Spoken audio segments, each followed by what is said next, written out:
Bonjour tout le monde, bienvenue sur ma nouvelle vidéo. Nous allons parler du sucre. Alors, pourquoi il faut réguler sa glycémie à votre avis? Donc, je vais vous donner les conseils et les informations sur la glycémie et ensuite je vous donnerai quelques petits conseils. Alors, pourquoi il faut réguler sa glycémie? Bien tout simplement pour éviter les fringales, pour éviter les grignotages, puisque plus on va manger sucré et plus on aura faim. Pourquoi? Parce que simplement, lorsqu'on va manger sucré, nous allons faire sécréter de l'insuline dans notre corps. L'insuline est une substance qui va permettre de réguler la glycémie et qui est sécrétée par le pancréas.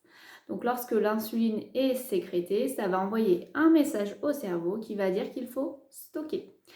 Donc ça c'est de manière générale. L'insuline est sécrétée aussi de manière naturelle, il faut le savoir vers le goûter à 17h. Voilà pourquoi nous avons faim. C'est pour ça qu'il est important aussi de pouvoir goûter lorsque nous avons faim pour justement utiliser cette glycémie sans que le corps stocke à ce moment-là. D'accord? Donc il faut aussi réguler sa glycémie pour rester en forme, avoir une énergie vitale journalière et bien suffisante pour faire tout ce qu'on a à faire dans la journée. Et aussi augmenter notre immunité. On va ainsi éviter tous les phénomènes inflammatoires du corps. Ok? Alors, 10 astuces alimentaires, bien sûr, en plus du sport, puisque le sport, bien sûr, régule la faim et régule la glycémie. Donc, continuez à faire du sport. Si vous faites du sport, c'est vraiment tip top. Alors, tout simplement, au petit déjeuner, vous allez passer au salé. Essayez vraiment de manger du salé un maximum au petit déjeuner. Ça va vraiment permettre de réguler votre glycémie. De la même manière, vous allez manger au petit déjeuner et de manière constante, donc des féculents complets.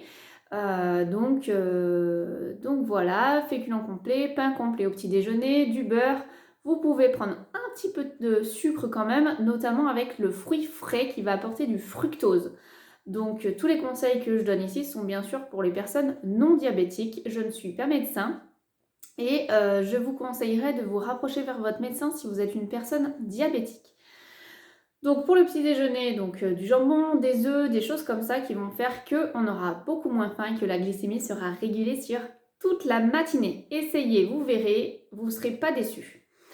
Ensuite, vous allez donc boire une boisson chaude sans sucre, café, thé, tisane sans sucre, c'est vraiment super. On évite de préférence l'édulcorant qui pour le coup amène du faux sucre au corps et du coup va amener une fausse information au cerveau. Vous allez acheter du sans sucre ajouté de préférence, comme par exemple les compotes qui apportent 10 grammes de moins pour une compote sans sucre. Voilà, il y a à peu près 12 grammes du coup de sucre dans une compote sans sucre ajouté contre 22 pour une compote normale.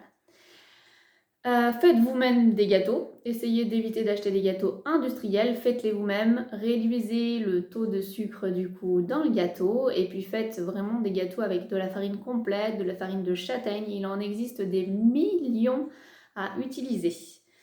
Essayez de vraiment savourer les aliments lorsqu'ils sont sucrés, puisque bien sûr vous allez forcément manger quand même, hein. Mais par exemple de manière exceptionnelle, un gâteau d'anniversaire, des choses comme ça, essayez de vraiment savourer ces moments-là et vous verrez que votre cerveau il va vraiment se faire plaisir à ce moment-là. Et surtout vous n'allez pas stocker, du coup pensez aussi à bien mastiquer.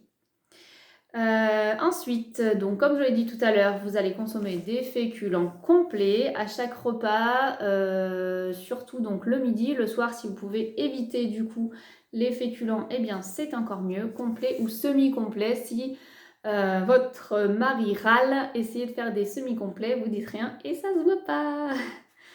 Ensuite, vous limitez bien sûr les graisses qui vont avec. Une cuillère à café, donc de matière grasse le matin, c'est le matin. Une cuillère à café de matière grasse, c'est suffisant par repas. Si vous avez une fringale dans la journée, donc allez manger plutôt une tranche de jambon ou alors des croques légumes, ça passe super bien et c'est vraiment pas de calories.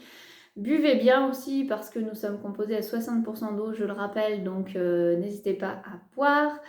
Et puis essayez de varier les modes de cuisson. Vous avez des modes de cuisson qui sont beaucoup moins caloriques. Vous pouvez faire des cuissons sur des tranches de tomates, sur du citron, voire même sur du vinaigre, j'ai déjà fait.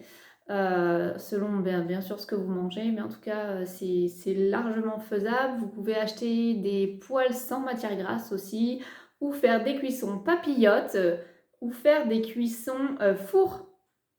Voilà, et donc le pain complet, je l'ai déjà dit. Je vous laisse regarder ma prochaine vidéo sur les 10 aliments ventre plat. Ciao!